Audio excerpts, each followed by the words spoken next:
नमस्कार दोस्तों, स्वागत है आपका सिद्ध रहस्य टीवी पर। आज हम बात करेंगे भारत के एक ऐसे महान योगी और सिद्ध पुरुष के बारे में जिन्हें काशी का जीवित शिव भी कहा जाता था।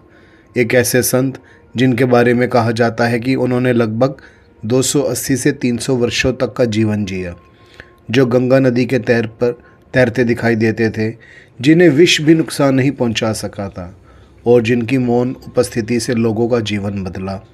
आज हम जानेंगे उन महान संत श्री त्रिलंग स्वामी जी का रहस्यमय जीवन, उनके प्रसिद्ध चमत्कार, जन्म और मृत्यु और उनसे मिलने वाले जीवन आदर्श। आइए सबसे पहले उनके श्री चरणों में कोटि कोटि प्रणाम करें। श्री त्रिलंग स्वामी जी की जय। त्रिलंग स्वामी जी का जन्म और प्रारंभिक जीवन। परंपरागत मान्यताओं के अनुसार त्रिलंग स्वामी जी का जन्म 1607 ईस्वी के आसपास दक्षिण भारत के वर्तमान आंध्र प्रदेश के क्षेत्र में हुआ, ऐसी मान्यता है। उनका प्रारंभिक नाम जो था वो शिवराम बताया जाता था। बचपन से ही उनका मन संसार की भौतिक चीज़ों में नहीं लगता था। वे शांत स्वभाव के थे और ईश्वरीय भक्ति, ध्यान तथा वैराग्य की ओर आकर्षित रहते थे। कहा जाता है कि माता पिता के निधन के बाद उन्होंने संसारिक जीवन का त्याग किया और तपस्या के मार्ग पर, साधना के मार्ग पर निकल पड़े। वर्षों तक गुरु की खोज में चलने के बाद गुरु मिले और उनके बाद उन्होंने साधना करी और अंततः वे वाराणसी पहुँचे, जहाँ उनका अधिकांश जीवन बीता और वे विश्व प्रसिद्ध हुए। काशी के जीवित शिव, ऐसा ही कहा जाता था उनको।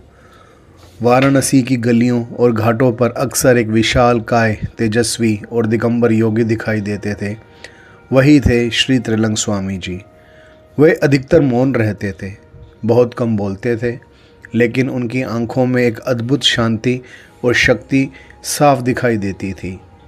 शिव का स्वरूप जो थे, कहा जाता है कि जो भी सच्चे मन से उनके पास जाता, उनसे मन की अशांति उन व्यक्ति की दूर हो जाती। एक बार स्वामी रामकृष्ण परमहंस, विवेकानंद जी के गुरु, उन्होंने भी उनका दर्शन किया और जब वह दर्शन करने उनके पास गए तो स्वामी जी मौन हो गए और केवल एक उंगली उठाकर एक का इशारा किया, दोनों ने। इसका अर्थात कि परम ब्रह्म एक है, ब्रह्म दो नहीं हो सकते। उन्होंने मौन की भाषा में एक सुंदर उदाहरण दिया जीवन के अंदर सारे संसार को, कि ब्रह्म भिन्न भिन्न गुरु के रूप में आ सकते हैं, लेकिन वास्तविकता में ब्रह्म केवल एक है। आइए अब जानते हैं उनके कुछ प्रसिद्ध चमत्कार, जिनकी चर्चाएं आज भी होती हैं। कहते हैं कि स्वामी जी गंगा नदी के ऊपर घंटों तैरते रहते थे। बहुत सारे लोगों ने तो यहाँ तक कि देखा कि स्वामी जी गंगा नदी के ऊपर अर्ध पद्मासन, पद्मासन या लेटे लेटे घंटों समय बिताते थे और उसी अवस्था में वो समाधि की ओर चले जाते थे। कहते हैं कि एक बार कुछ लोगों ने उनकी परीक्षा लेनी चाहिए, जो उनसे जलन खाते थे उस समय। उनकी परीक्षा लेने के लिए उन्होंने उनको जहरीला या चूने जैसा घोल पिला दिया, लेकिन कहते हैं स्वामी जी पर उसका कोई प्रभाव नहीं पड़ा। यह देखकर लोग हैरान हो गए और उनको शत शत नमन किया। ऐसे सिद्ध पुरुष मुख्यतः बिना वस्त्रों के रहते हैं। तो उसी समय अंग्रेज़ों का शासन था।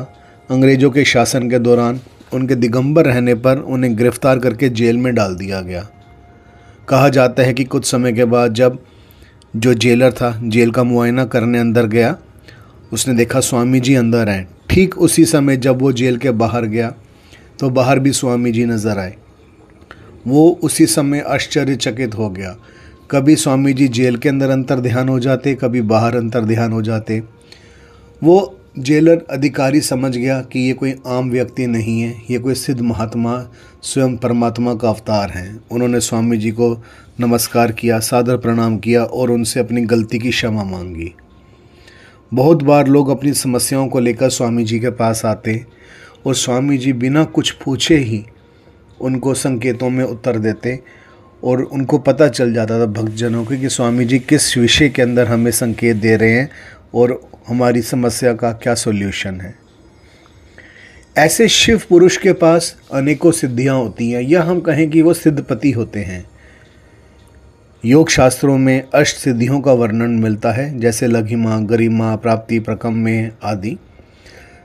कहा जाता है कि त्रिलंग स्वामी जी ने भी गहन तपस्या करके और समाधि के द्वारा इन शक्तियों को प्राप्त किया था। किंतु सच्चे संत कभी भी चमत्कार दिखाने के लिए सिद्धियों का उपयोग नहीं करते। उनका उद्देश्य केवल मानवता को सत्य और आत्मज्ञान की ओर ले जाना होता है, ताकि जिससे मानव उस परम पुरुष परमात्मा को प्राप्त कर सके। सिद्धियां तो रास्ते की धूल है, कौड़ियों के भाव बिकती हैं सिद्धियां। लक्ष्य केवल और केवल परमात्मा। मान्यता है कि स्वामी जी ने 1887 ईस्वी में वाराणसी में महाप्रयाण किया।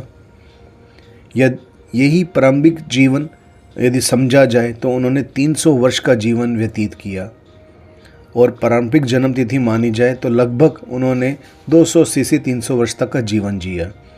इसी कारण उन्हें भारत के सबसे रहस्यमयी और दीर्घायु योगियों में गिना जाता है।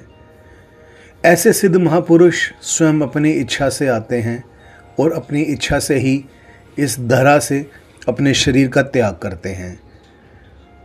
उनकी आत्मा तो सदा सदैव अजर और अमर रहती है। आत्मा का कभी नाश नहीं होता, केवल शरीर ही जाता है। उनके जीवन से मिलने वाले आदर्श सबसे पहले स्वामी जी ने यही सीखा है कि आत्म संयम, इंद्रियों पर नियंत्रण ही सच्ची शक्ति है।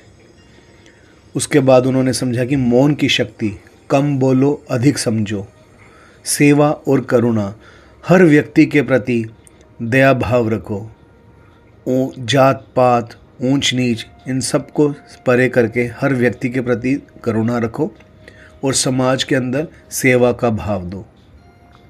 अहंकार का त्याग। सच्चा ज्ञानी कभी स्वयं को बड़ा नहीं मानता। जिस समय मनुष्य अहंकार का त्याग करता है, उसी समय उसी मनुष्य की सत्ता उस परम पुरुष सत्ता में मिल जाती है, और अंत में ईश्वर भीतर है। ईश्वर को कहीं बाहर खोजने की आवश्यकता नहीं। हमारा शरीर, हमारा मन अनंत है। इस शरीर के अंदर जो मन है वो केवल शरीर तक सीमित नहीं, अनंत ब्रह्मांड तक सीमित है, और वही अनंत ब्रह्मांड हमारे ही अंदर है। यथा पिंडे तथा ब्रह्मांडे।